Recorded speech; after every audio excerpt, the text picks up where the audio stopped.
have to create proofs of concept that are practical, that prove out these new capabilities in the workplace, be it in a production environment, or be it in a design environment, or even in a prototyping type environment. So you can do that in a short, sharp, in a far more agile way, so that we bring in these new capabilities into the business more quickly. Far too often in the past, these large-scale technological transformation programs have just taken too long to deliver.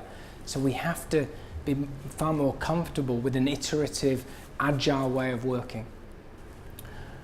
I think the challenge is to identify the outcomes that our clients and our partners are looking to achieve through adopting an Industry 4.0 strategy.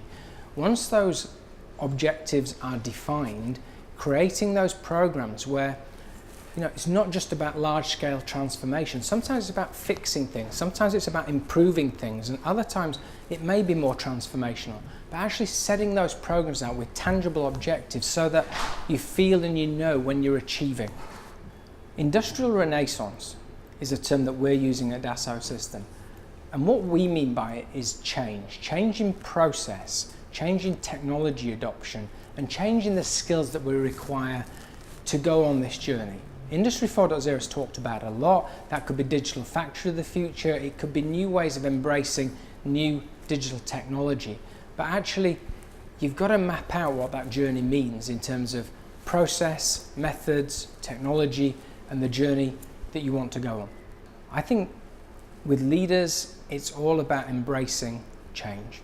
Looking at what that means around changing process, changing adoption to new technologies, new ways of doing things, creating new marketplaces whereby you can actually collaborate with the supply chain in a different, more effective way, as opposed to doing things purely yourself. We've seen this in the 3D printing domain.